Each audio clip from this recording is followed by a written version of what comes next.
Voici donc à présent Maëlle Ejikbiji pour une conférence Les Français, Françaises ont-ils la flemme? Évolution des conditions de travail et transformation organisationnelle depuis les années 80. Et donc, comme ça a été précisé par Nathalie Marceau-Ramel, Maëlle Ejikbiji est sociologue, maîtresse de conférence au CNAM.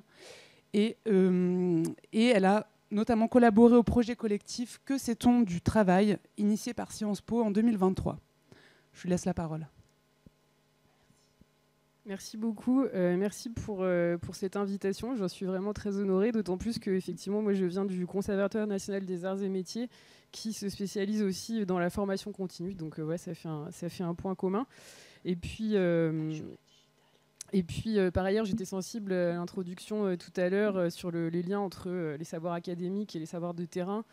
Je pense que c'est très important et c'est des choses qu'on essaye de développer dans le cadre d'un réseau de recherche sur le travail et la santé au travail que je co-dirige. Donc voilà, je suis ravie que ces ateliers se tiennent à la suite des premiers propos introductifs. Alors moi, je vais faire un petit panorama un petit peu général, donc j'espère que ça vous intéressera tout de même.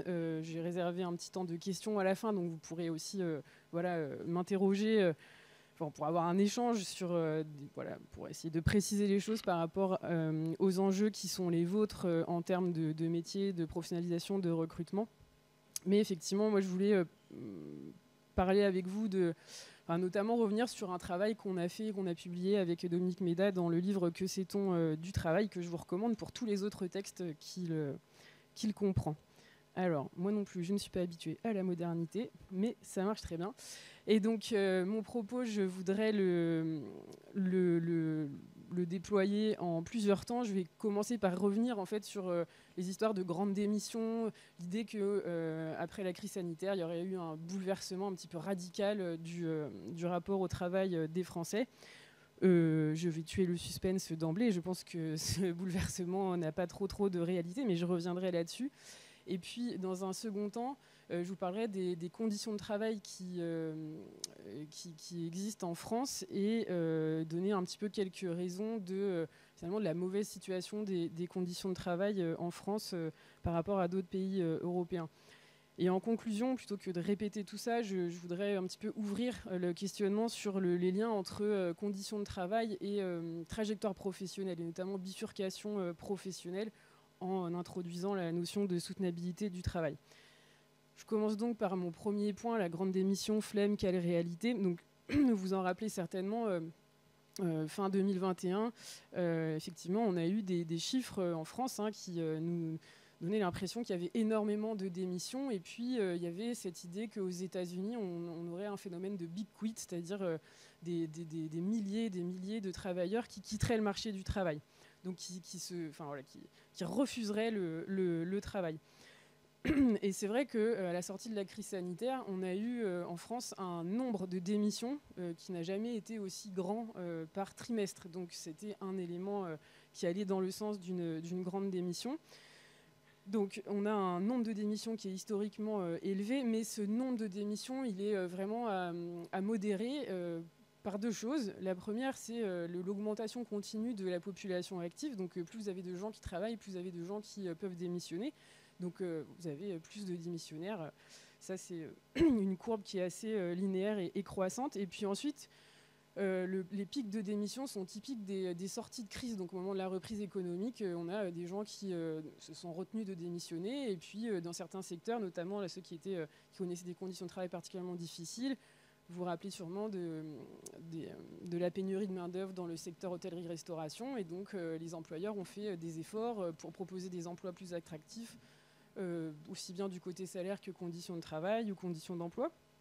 Et du coup, certains salariés ont démissionné, mais on ne peut pas parler pour autant de refus du travail, puisqu'en général, ces salariés, démissionnaires, ont retrouvé dans les semaines qui ont suivi un emploi. Donc, c'est des gens qui ont plutôt changé de travail plutôt que refuser le travail. Et un élément qui va dans ce sens-là, c'est que finalement, le taux d'emploi, qui est un indicateur très commenté, le taux d'emploi a atteint son niveau le plus élevé jamais mesuré fin 2022. Donc on a des Français, Françaises qui qui continuent de travailler tout autant, voire plus qu'auparavant. Alors, cette idée-là de remise en cause de cette idée de grande démission, elle a été suivie par une thèse un peu plus difficile finalement à discuter sur des bases concrètes. C'était la thèse de la démission silencieuse. Je ne sais pas si vous avez entendu parler de ça, le quiet quitting, donc la démission silencieuse, qui est arrivée quelques mois après la fin de l'idée de la grande démission.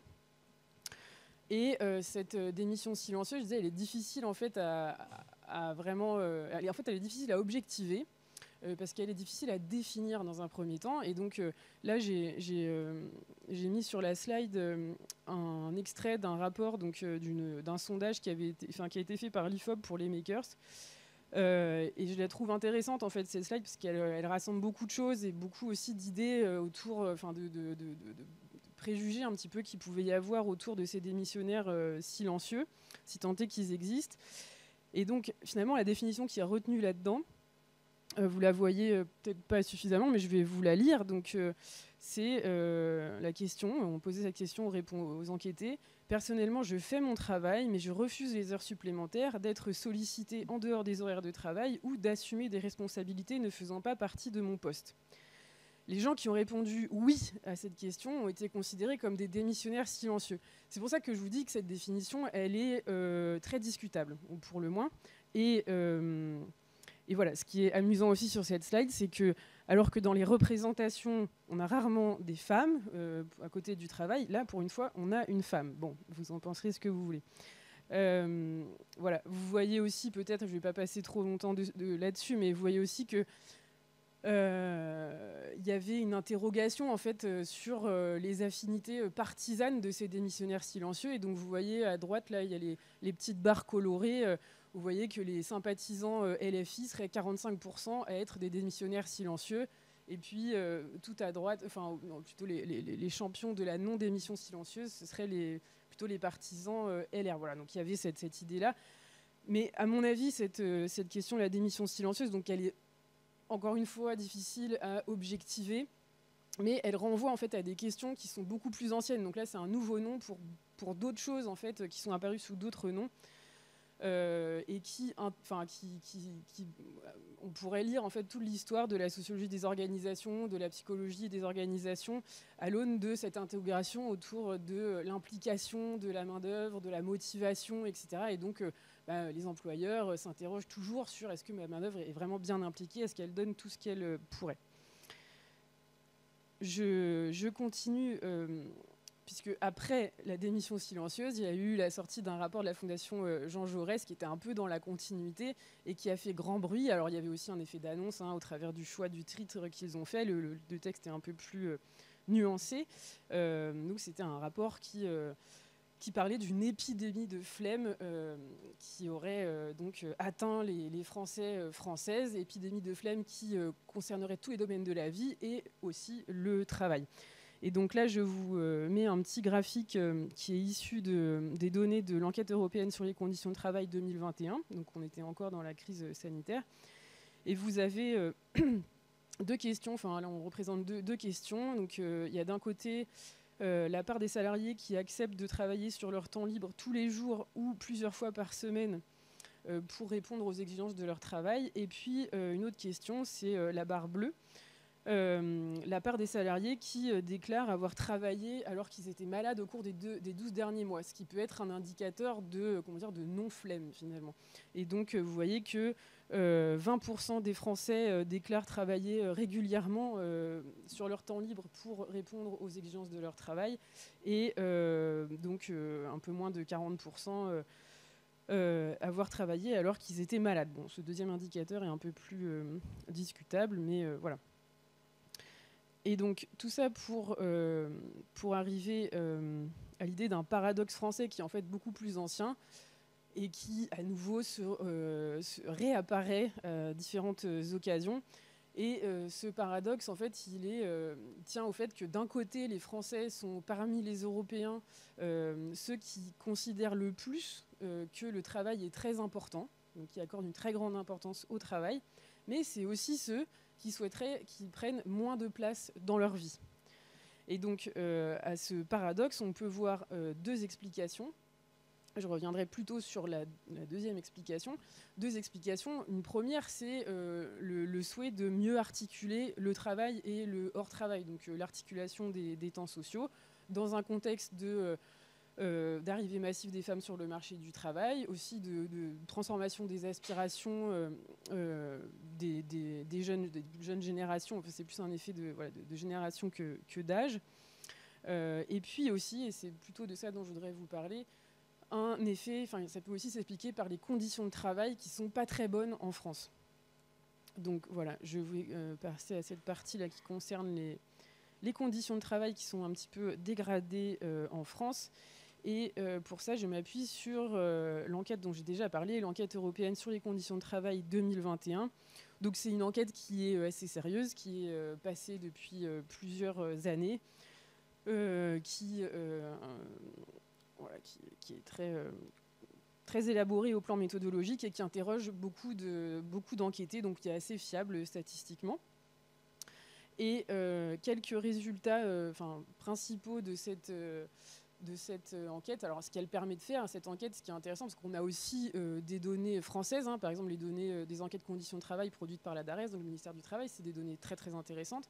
J'en parlerai aussi, mais avec cette enquête européenne, on peut situer la France par rapport aux autres pays, donc voir un peu ce qu'il en est. Et donc, nous, on a comparé la France à l'Allemagne, au Danemark et aux Pays-Bas, parce que c'est aussi la moyenne de l'Union européenne à 27. On a choisi ces pays parce que c'est souvent des pays dont on s'inspire en termes de politique publique, d'emploi, de travail, de formation, etc. Donc ça éclaire finalement l'autre versant de l'emploi qui est le travail.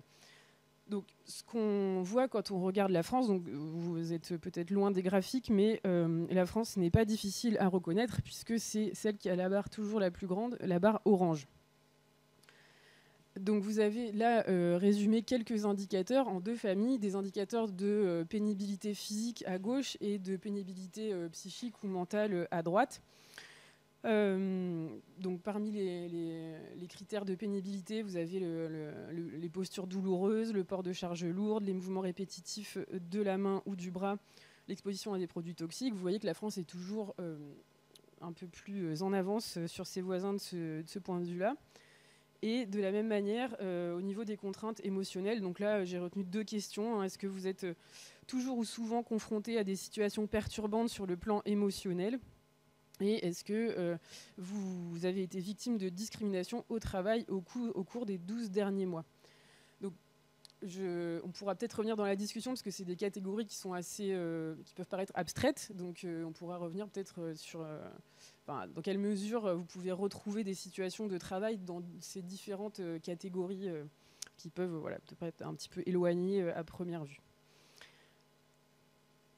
Et l'autre chose qui caractérise la situation française par rapport à ses voisins européens que j'ai mentionnés tout à l'heure, c'est le fait qu'on a quand on regarde l'enquête européenne sur les conditions de travail, on a l'impression qu'on a des organisations du travail qui demandent beaucoup, donc qui ont des exigences fortes, mais qui, en regard, proposent des ressources assez faibles pour faire face à ces attentes.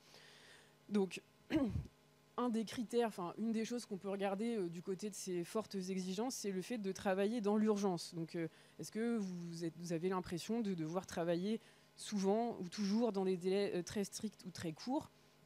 Donc ça concerne ici un peu plus de la moitié des Français. Ça peut être un des critères des fortes exigences. Et en comparaison, la France se distingue sur deux plans. C'est deux éléments assez importants à retenir, d'autant plus que ça ressort constamment, selon les années et aussi les enquêtes. C'est d'un côté un soutien qui est considéré comme un petit peu, qui est trop rare en fait. Donc les enquêtés en France répondent moins qu'ailleurs, qui peuvent se sentir, qui peuvent être soutenus par leurs collègues dans des situations où ils en auraient besoin, donc pour faire face aux exigences de l'activité. Ce qui s'explique, on pourra en discuter, mais s'explique aussi par la surcharge de travail des fameux collègues qui n'ont peut-être pas tout le temps qu'ils souhaiteraient pour pouvoir apporter leur aide. Et deuxième élément qui est souvent souligné, c'est la faible participation, consultation des salariés. Donc on consulte moins en France pour les décisions qui comptent pour l'activité, et on laisse moins souvent que dans ces autres pays la possibilité d'influencer les situations de travail qui comptent. Du coup, ce déséquilibre entre des exigences fortes et des ressources insuffisantes peut être mis en lien avec des atteintes à la santé. Et donc là, j'ai il y a deux grands indicateurs. Il y en a un qui est très synthétique. On demande en fait aux enquêtés s'ils trouvent que leur santé ou leur sécurité est menacée à cause de leur travail. Et donc là, on a presque 40% des enquêtés qui répondent que oui. Donc c'est un peu une question synthétique sur le rôle du travail comme facteur de construction de leur santé. Et là, il semble plutôt que ce soit une menace, en tout cas pour une part d'entre eux. Et après, si on regarde un petit peu quel type d'atteintes sont considérées, donc celles qui ressortent le plus, c'est des atteintes physiques, donc mal de dos, douleurs musculaires au niveau des membres inférieurs et aussi des membres supérieurs. Et puis, ça c'est un chiffre qui ressort énormément pour la France, c'est l'anxiété, donc des choses du côté atteinte psychique. On a presque la moitié des enquêtés qui déclarent avoir souffert d'anxiété au cours de l'année. C'est un chiffre qui est bien plus élevé que les autres pays.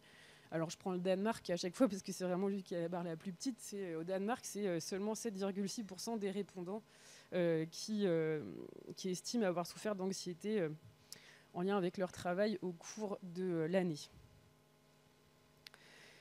Et j'ajoute, pour conclure sur cette petite photo là, avec l'enquête européenne sur les conditions de travail 2021,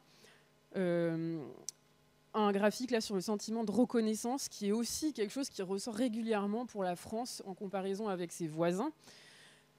Donc la question c'était, est-ce que, considérant les efforts que je fournis, je trouve que je suis rémunérée à ma juste valeur?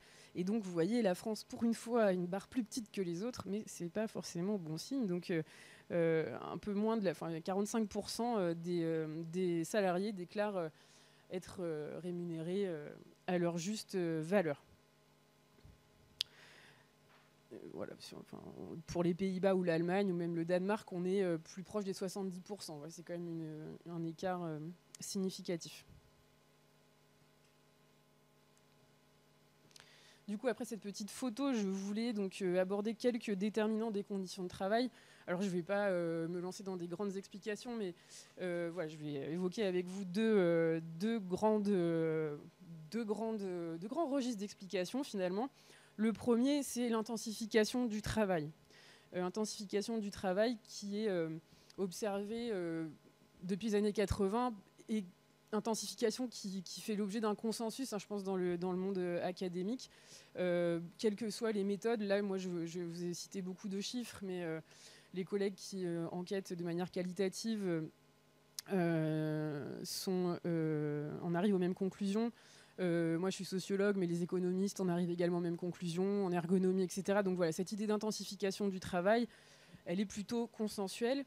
Et je trouve que la définition qu'en donnent Corinne Godard et Serge Volkoff, qui sont d'ailleurs ergonomes dans ce livre, Le travail pressé, que je vous recommande si vous avez envie d'aller plus loin. Et justement, c'est un livre qui est très à la fois qui est très étayé d'un point de vue académique, mais qui est clairement tourné vers des praticiens, donc des gens qui ont besoin en fait de s'outiller pour travailler. Donc c'est vraiment fait pour ça. Donc c'est un très bon bouquin qui a reçu le prix du Monde. C'était une très juste récompense. Et donc, intensification, ils définissent ce processus comme étant l'accumulation de contraintes de contraintes de différentes natures qui pèsent en même temps sur les mêmes activités. Et donc, c'est cette idée vraiment de en même temps, donc d'activités qui auparavant auraient été soumises plutôt à un type de contraintes et qui, au fur et à mesure, vont être soumises à de plus en plus de contraintes. Et parmi ces contraintes, on distingue, surtout avec les enquêtes conditions de travail, on distingue des contraintes qui sont de type industriel, de contraintes de type marchande.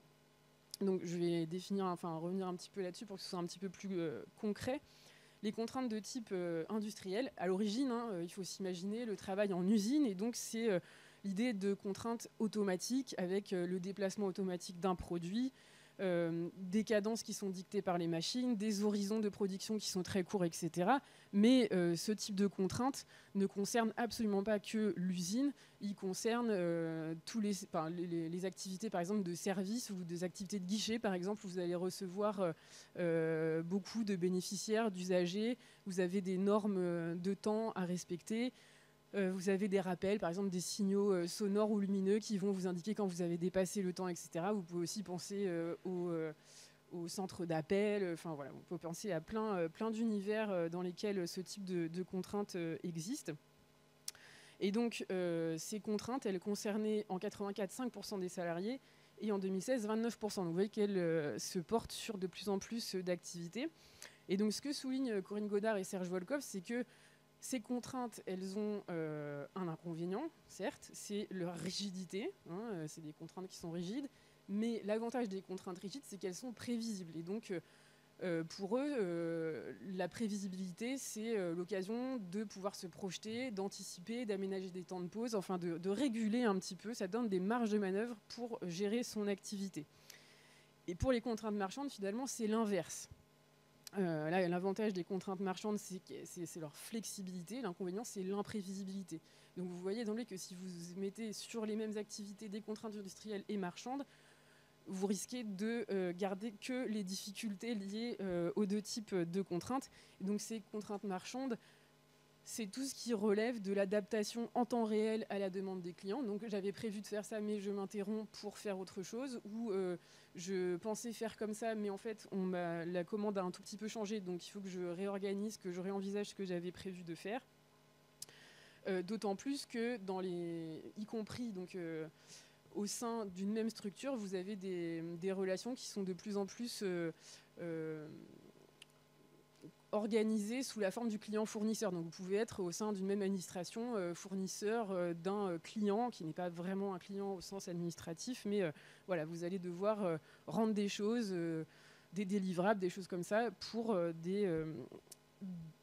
des collègues, d'autres entités qui vont se comporter ou avoir des attentes de type commanditaire. Ces contraintes, elles explosent en fait entre 84 et 2016, puisqu'elles concernaient 28% des salariés en 84 et 58% des salariés en 2016. Autrement dit, les travailleurs, travailleuses qui ne sont pas soumis aux contraintes marchandes sont plus rares que ceux qui y sont soumis.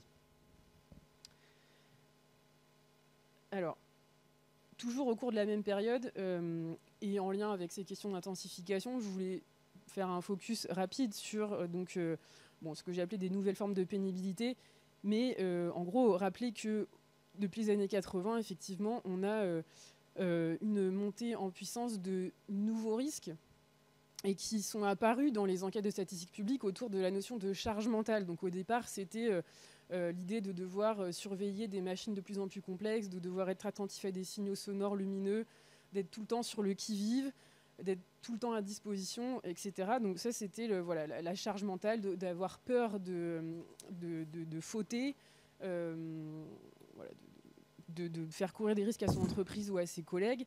Donc tout ça autour de la charge mentale. Et puis après, je ne vais pas revenir trop longuement dessus, mais à la fin des années 2010, vous avez donc la publicisation de nombreux suicides chez France Télécom et puis chez Renault aussi d'ailleurs. Et cette publicisation a donné lieu à la fondation d'un collège d'expertise sur le suivi des statistiques des risques psychosociaux. Et donc ça a été le rapport Golac. Et donc depuis, on mesure ces fameux facteurs psychosociaux de risque. Et depuis qu'on les mesure, on voit qu'ils ne cessent d'augmenter. Donc il y a cette nouvelle forme de pénibilité qui est désormais, je pense, pleinement reconnue. Deuxième explication, et je serai brève parce que après je voudrais quand même vous parler des bifurcations. Et puis en plus, on avait beaucoup hésité à garder cette slide ou pas, mais comme on est quand même ici dans le domaine de la fonction publique, il me paraissait important aussi de relier ce processus d'intensification aux réformes de l'action publique qui sont mises en œuvre depuis la fin des années 90. Et donc c'est tout ce qu'on appelle le New Public Management, la nouvelle gestion publique. Et donc, à partir des années 90, on considère que, alors c'est importé de Grande-Bretagne notamment, des pays anglo-saxons, que l'État se réforme avec un double objectif qui est à la fois d'améliorer la qualité du service public, des services rendus aux usagers, mais aussi de réduire la dépense publique. Et donc, c'est vraiment ce qui caractérise le NPM, c'est cette articulation difficile, très en tension entre réduire les moyens d'un côté, améliorer la qualité de l'autre.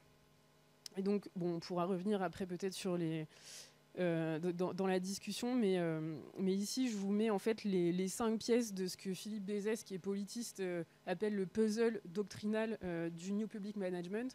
Donc, il parle de puzzle au sens où on n'a jamais... c'est pas des transformations qui sont menées de manière monolithique, en même temps, avec le panel complet, etc. Mais quand on regarde les transformations des organisations publiques depuis les années 90, on trouve à chaque fois des pôles, donc 5 pôles de transformation, 5 pièces du puzzle.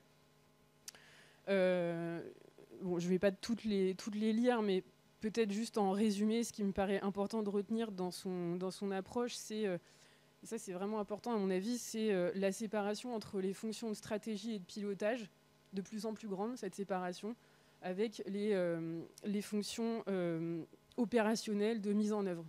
Cette idée qu'il y a une distance de plus en plus grande entre le niveau où on fixe les objectifs de la stratégie, le niveau où on les met en œuvre.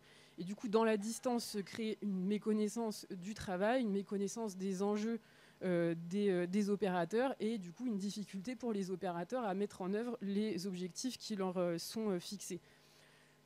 Cette distance, elle est créée en partie aussi parce que l'action publique se transforme et se fragmente en opérateurs qui sont de plus en plus autonomes. On peut prendre l'exemple par exemple du statut d'établissement public administratif.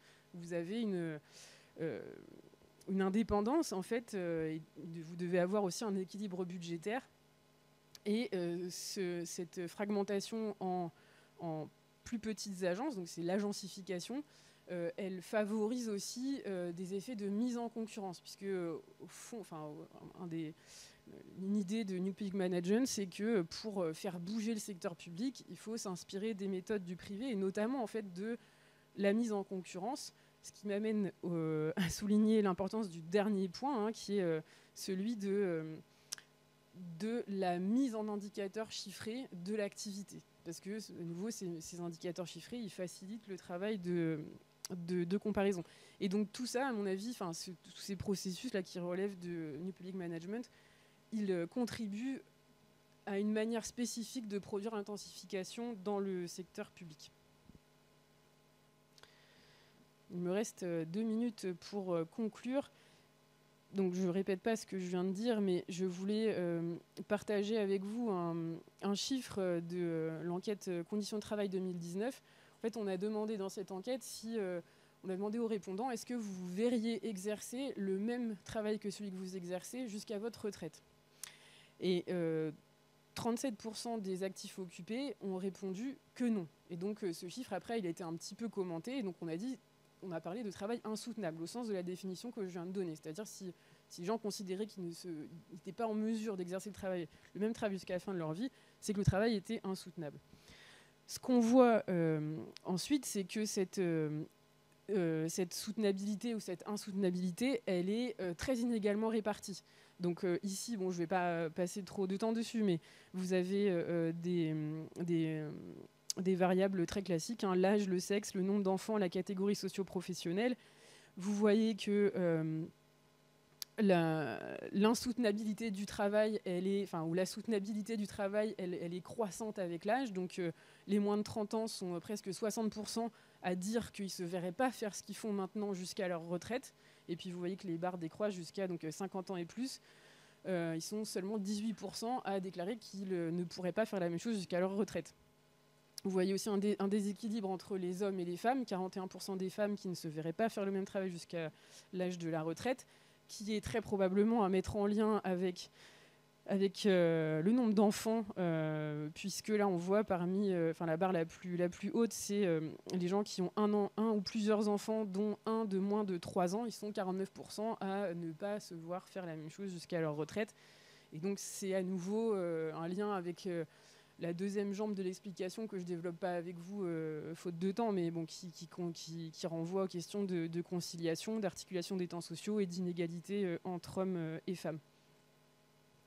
Je vous montre aussi un tout petit tableau qui n'est pas très lisible d'ici, mais c'est un classement en fait, des professions en fonction de leur soutenabilité, disons.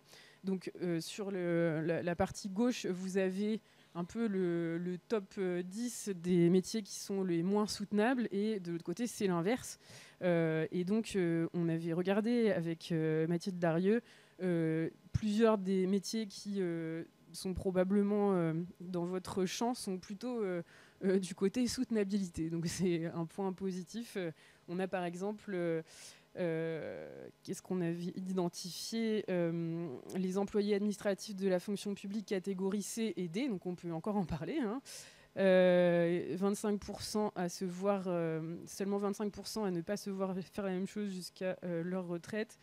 Qu'est-ce qu'on avait aussi? Les personnels d'études et de recherche, cadres de la fonction publique catégorie A et assimilés, profession intermédiaire administrative de la fonction publique. Voilà. Bon, donc plutôt du côté soutenabilité. Je ne vais pas faire ça, je vais passer directement là. Finalement, pour conclure, je voulais faire le lien entre conditions de travail, d'emploi et désir de changement,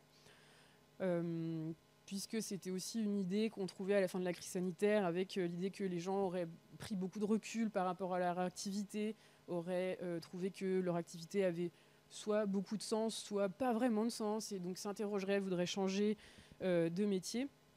Et je voulais vous montrer en fait avec des chiffres du CEREC de 2015, donc bien avant, qu'en fait ce désir de changement, il est assez important, et puis il est assez ancien, il ne date pas de la crise sanitaire. Alors là, la question qu'on posait, c'était est-ce que vous aimeriez changer de métier? Donc c'est intéressant parce que ce n'est pas les gens qui ont changé de métier, c'est ceux qui aimeraient le faire. Alors l'inconvénient, c'est qu'on ne peut pas savoir à quel point ce désir est réel, correspond à une volonté affirmée, etc. Est-ce que c'est vraiment un projet? Mais l'avantage, c'est que ça permet de mettre en valeur aussi des désirs de changement pour des professionnels, enfin pour des catégories d'emploi qui ont peu d'espoir de changer, en fait. Donc qui ont peu de moyens pour bifurquer professionnellement. Et donc finalement, en fait, quand on regarde entre employés, ouvriers, moins qualifiés, plus qualifiés et cadres, ce désir de changement, il est assez réparti de manière assez homogène. Il est un peu plus fort chez les employés et ouvriers. Et il correspond finalement, pour les moins qualifiés, à une volonté de sauvegarder son emploi. Donc on anticipe un plan de départ, par exemple, des licenciements. Donc on va changer d'emploi pour aller dans un secteur où l'emploi est plus garanti. Pour les plus qualifiés, où le rapport à l'emploi est un peu moins difficile, il y a des questions de conditions de travail qui apparaissent, et notamment d'articulation vie personnelle, vie professionnelle. Un souci aussi de s'éloigner de conditions de travail qui sont très taylorisées. Et puis pour les cadres et professions intermédiaires, on a d'autres façons d'exprimer les choses, hein, notamment autour d'une quête de sens, etc., mais qui peut être rangée aussi autour des conditions de travail, puisque c'est le souci de s'éloigner de conflits éthiques, d'avoir une activité qui est moins intense. Donc finalement, tout ça, ça rejoint la question des conditions de travail. Et pour vraiment finir, je voulais faire un tout petit point sur les jeunes, parce que je sais que ça interroge souvent, et puis les discours sont assez variés à propos des jeunes, quels qu'ils soient. Et toujours en fait avec des données du CEREC qui sont intéressantes, c'est les enquêtes génération qui interrogent 3 ou 4 ans après leur sortie d'études les jeunes. Donc on sait, on les suit quelques années après la fin de leur formation. Et on a interrogé pendant la crise sanitaire les jeunes qui étaient sortis de formation initiale en 2016-2017. Et en fait, ce qui est intéressant, c'est que pour ceux qui ont déclaré dans cette enquête vouloir changer de métier, en fait, c'est finalement peu lié au niveau de diplôme, mais c'est beaucoup lié finalement au rapport à l'emploi qu'ils ont connu pendant la crise sanitaire. Donc, s'ils ont été au chômage, s'ils étaient auto-entrepreneurs, par exemple, c'est parmi eux qu'on trouve le plus de jeunes qui voudraient changer de métier. Et donc ça donne l'impression que c'est plus dans un désir de sécurisation de l'emploi que de réflexion intense sur leur souhait profond. Et c'est à mettre en lien avec... donc là, c'est pareil, c'est un texte que vous pouvez trouver dans Que sait-on du travail, un texte de Camille Penny, qui nous rappelle quand même que ces jeunes qui seraient zappeurs, etc., sont aussi des jeunes qui connaissent des durées d'insertion dans l'emploi stable de plus en plus longues et qui sont extrêmement longues et qui donc accumulent, avant d'avoir enfin un emploi stable, différents stages, emplois mal rémunérés, à temps partiel, etc. Et que tout cela peut expliquer le fait qu'on change d'emploi peut-être plus facilement, etc. Vous voyez là sur le graphique, en fait, la ligne bleue, c'est la part de l'emploi précaire parmi les 15-24 ans. Et la ligne orange et grise, c'est les 25, orange c'est 25-49 et grise c'est 50 et plus. Donc vous voyez que l'emploi précaire, il concerne avant tout les jeunes. Et il concerne de plus en plus souvent les jeunes, puisque le graphique commence en 83 et termine en 2019. Vous voyez bien que la courbe est très croissante. Donc voilà, je pense que c'est question de rapport à l'emploi, à l'insertion professionnelle, et vraiment à garder à l'esprit quand on réfléchit au rapport au travail des jeunes. Voilà, je vous remercie. Ça laisse quand même un petit peu de temps pour les questions.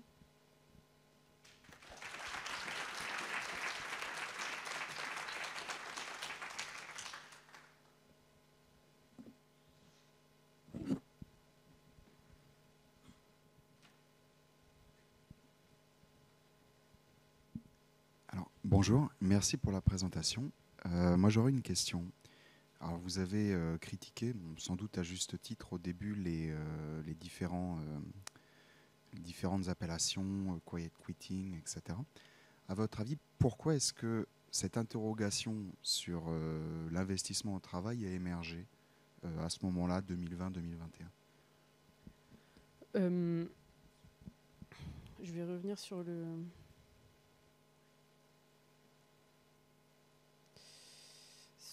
ça. Voilà. En fait, bon, il faudrait l'objectiver davantage, mais moi j'ai l'impression que y a des fluctuations, et finalement, cette question de l'investissement, elle est vraiment à l'origine en fait des recherches sur l'organisation du travail. Donc si on remonte jusqu'à Taylor, un de ses objectifs, c'était de lutter contre la flânerie systématique. Donc c'était l'idée en fait que les travailleurs ne font pas autant que ce qu'ils pourraient. Donc finalement, il y a énormément de travaux en sociologie des organisations qui... c'est vraiment la question qui innerve une bonne partie de tous ces travaux de recherche, aussi des questionnements managériaux. Donc c'est cette question de comment tirer le meilleur, tirer le plus de la main-d'œuvre. Il y a par exemple un autre auteur, Buravoy, qui lui a pris vraiment le contre-pied et qui a dit mais finalement, on se pose depuis toujours la question de pourquoi ils n'en font pas plus. Et moi, maintenant, j'ai posé la question de pourquoi ils en font autant. Donc, c'est pour ça qu'il a après fait son livre sur la fabrique du consentement. Alors après, pourquoi du coup, voilà, c'est une première partie de réponse, de dire que c'est une question qui est toujours là, en fait. Et pourquoi elle est ressortie à la fin de la crise, après, en fait, ces questions sur la démission silencieuse, pour moi, c'est que peut-être qu'il y a eu une réflexion pendant la crise sanitaire sur la place du travail, un regain d'intérêt pour ces questions, un refus peut-être d'un retour au travail aussi intense qu'auparavant, et du coup une inquiétude des employeurs à l'égard de l'engagement. Bonjour, merci beaucoup pour votre intervention. Vous avez parlé des contraintes industrielles et contraintes marchandes qui pesaient sur les conditions de travail et qui expliquaient leur dégradation, mais ce sont des contraintes qui doivent toucher la plupart des pays industrialisés. Pourquoi, en France particulièrement, elles pèsent de cette façon-là ? Alors, c'est une excellente question. Alors, je ne saurais pas trop... pourquoi en France plus qu'ailleurs je ne saurais pas trop vous répondre. Je peux juste compléter. C'est vrai que, par exemple, si on se place du coup du point de vue organisation, on a, si on regarde les organisations du travail qui sont les plus diffusée en Europe. Vous avez toute l'Europe du Nord qui va avoir une part d'organisation apprenante plus importante qu'en France ou des pays du Sud ou l'Angleterre, par exemple. Donc, vous avez les organisations apprenantes, c'est laisser plus de place aux salariés, donc plus de participation, mais aussi plus de formation. Donc, du coup, donner les moyens, en fait, parce que la participation, elle a aussi son double qui est... certains appellent ça l'autonomie contrainte, c'est-à-dire qu'on vous demande de faire des choix, on vous laisse libre, on vous donne de l'autonomie, mais en même temps, vous n'avez pas vraiment les moyens. Et donc, vous vous retrouvez dans des postures d'autonomie contrainte. Et dans ce cas-là, la participation, c'est un poids plus qu'autre chose. Ça, c'est des choses qui ont été observées, par exemple, je pense aux travaux de Cyrine Garde dans les supermarchés de hard discount où les salariés sont polyvalents, sont autonomes, mais en même temps ils sont soumis à des contraintes extrêmement fortes, et donc ils passent leur temps à essayer de maximiser leur usage du temps avec cette peur constante de se faire licencier, peur constante qui est partagée à tous les niveaux hiérarchiques, donc de l'employé jusqu'au patron du magasin et au-dessus, etc. Ça ne répond pas vraiment à votre question, j'en suis bien consciente, mais voilà, c'est un petit complément en tout cas. Merci.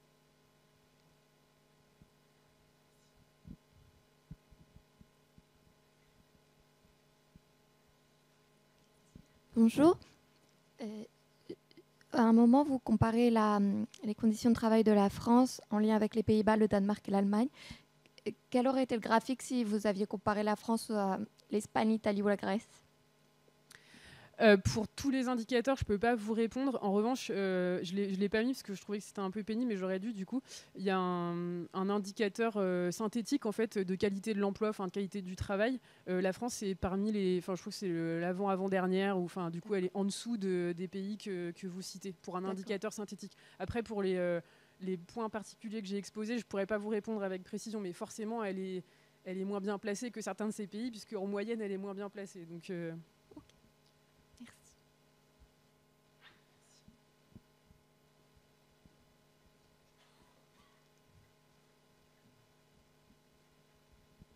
Bonjour et merci de votre présentation. Ma question est très voisine de la question précédente puisqu'elle portait sur les deux pays francophones qui sont la Belgique et la Suisse. Voilà, Alors, je ne suis pas sûre que la Suisse soit dans l'enquête sur les conditions de travail et je n'ai pas regardé la Belgique. Donc, je peux pas, je suis désolée, mais je ne peux pas vous répondre.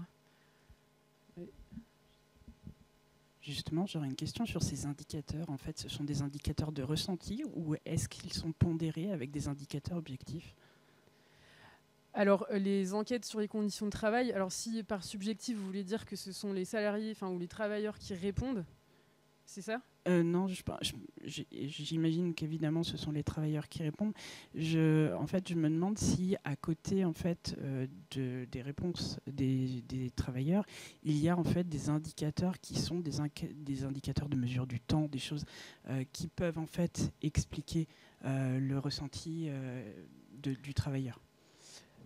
Il y a des indicateurs, et oui, on mesure le temps de travail, mais à nouveau, on le mesure sur la base des déclarations des salariés. Donc, c'est toujours des indicateurs subjectifs au sens où ce sont les travailleurs qui répondent. Mais c'est une question qui revient souvent à celle que vous posez, de l'indicatteur subjectif objectif. Est-ce que du coup... Parce que pour moi, ce que je vois aussi, est-ce qu'il n'y a pas une dimension culturelle en fait à ce ressenti qui pourrait être évoqué en fait ? Oui. On cite souvent la France comme un pays très pessimiste. Je ne sais pas à quel titre c'est objectif ou pas, mais pour le coup, la perception du travail n'est pas forcément la même dans tous les pays en fait. Oui, alors effectivement, c'est une remarque qui est souvent faite, c'est que les Français seraient râleurs et donc ça expliquerait leur réponse. Après, deux choses. Il y a le phénomène de stabilité qui invite quand même qui donne un peu du crédit en fait aux comparaisons qu'on mène. Et ensuite, il y a, je reviens aux fameuses enquêtes conditions de travail qui sont du coup spécifiques à la France. Et grâce aux enquêtes conditions de travail, comme elles sont menées en moyenne tous les 3-4 ans, on peut mesurer des évolutions. Du coup, à partir des mêmes questions et en partie des mêmes répondants, si bien que on peut quand même imaginer que les évolutions concernent les évolutions des conditions de travail. Sinon, l'autre explication serait de dire que le niveau de râlerie des Français évolue, si vous voulez. Donc, par exemple, sur les indicateurs que je disais, là, les contraintes marchandes et industrielles, soit on considère que... mais c'est vrai aussi hein, que les travailleurs travailleuses sont de plus en plus avertis et donc répondent de mieux en mieux aux questions ou sont plus avertis de leurs conditions de travail et donc la situation n'a pas vraiment changé mais ils répondent davantage, donc il peut y avoir cette chose-là. C'est des choses qu'on a observées en partie, hein. Je ne veux pas du tout dire que c'est la seule explication, mais sur les atteintes à la santé psychique, ça fait partie aussi des choses. C'est que les travailleurs sont de plus en plus avertis et donc vont mieux parler, mieux être capables de raconter les atteintes psychiques. Mais quand même, je ne sais pas si ça répond bien à votre question, mais c'est une histoire d'évolution. C'est juste en fait pour savoir quels ont été les indicateurs pris dans ce type d'enquête. Parce que évidemment, sur ce type d'intervention, vous n'avez pas le temps de détailler tout. Donc oui. C'est juste une question de curiosité en fait. Et merci pour votre intervention, c'est très intéressant. Et peut-être, j'avais perdu mon idée, mais une innovation des enquêtes conditions de travail depuis quelques années, c'est d'interroger les salariés, mais aussi leurs employeurs. Donc on a, pour 2-3 employeurs, on a aussi un questionnement des employeurs qui vont... Alors c'est toujours des subjectifs, hein, surtout l'employeur, il n'a pas toujours une connaissance... la personne qui répond au questionnaire employeur n'a pas toujours une connaissance extrêmement précise de l'établissement pour lequel il répond, mais on peut aussi confronter les réponses des salariés avec celles des employeurs. Donc ça donne de la profondeur aussi aux analyses qu'on peut mener. Bonjour et merci. Pour l'intensification du travail, je suis étonnée qu'on n'évoque pas par exemple le passage aux 35 heures avec les postes qui n'ont pas nécessairement été créés. Et je rejoins un débat qui est actuellement très présent, je trouve, dans les collectivités ou sur les réseaux, sur le passage à la semaine de 4 jours, où on ne parle pas de la baisse du temps de travail hebdomadaire. Et j'ai l'impression qu'on ne fait pas la corrélation entre le fait de travailler sur 4 jours, 36, 37, 38 heures. Personne n'en parle. Et en fait, on ne pourra pas faire rentrer la charge de travail sur 4 jours si on ne passe pas à la semaine de 32 heures et si on ne crée pas les postes. Donc, mais j'ai l'impression, par contre, chez les dirigeants, ou pour lire différentes publications, que beaucoup de gens s'enorgueillissent du fait de passer à la semaine de 4 jours, mais pas dire qu'on travaille 37, 38, 36 heures, 35. Et ça, je trouve ça étonnant que ça n'arrive pas dans le débat. Alors, je suis entièrement d'accord avec vous. Bon, moi, j'ai pu voir quand même j'ai pu assister à des discussions quand même sur quelle formule adopter autour de la semaine des 4 jours, si jamais on voulait l'adopter. Bon, moi, évidemment, je pense que la pire solution, c'est de ramener un même volume de travail sur 4 jours, parce qu'on est déjà en fait dans des processus d'intensification qui sont forts. Donc, si vous ramenez sur 4 jours la charge de travail qui était déjà trop importante en 4, ça va pas. Il vous faudra plus que 3 jours pour vous en remettre. Et effectivement, il faudra voir, mais c'était je suis pas spécialiste des 35 heures, mais si on prend j'avais fait un travail sur les normes d'investissement temporel des cadres, et donc c'était aussi, ce qui est quand même marrant, c'est que la réforme des 35 heures pour les cadres, ça a donné lieu à la création du forfait jour, qui était déjà une façon, c'est une façon bien spécifique de répondre à la question. C'est-à-dire que les cadres, mais les cadres eux-mêmes, en fait, ont dit que c'était trop difficile de découper leur activité, de la partager, etc.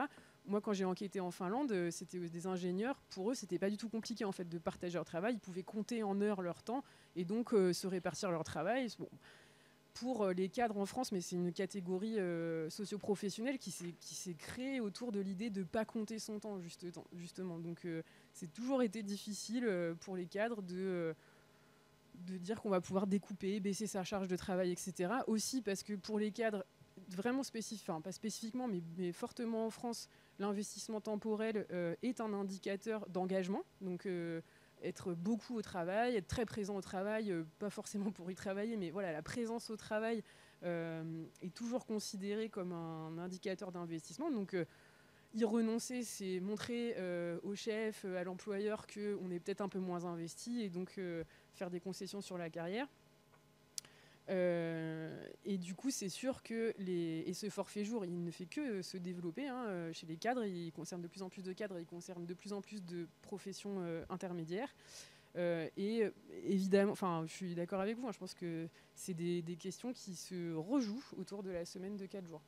Mais les 35 heures, le point de départ, c'était davantage l'emploi. Là, on est sur un débat sur la qualité de vie au travail, d'arranger les travailleurs, travailleuses, etc. Bon, c'est une autre entrée, mais c'est dommage qu'on ne parle pas de charge de travail, oui.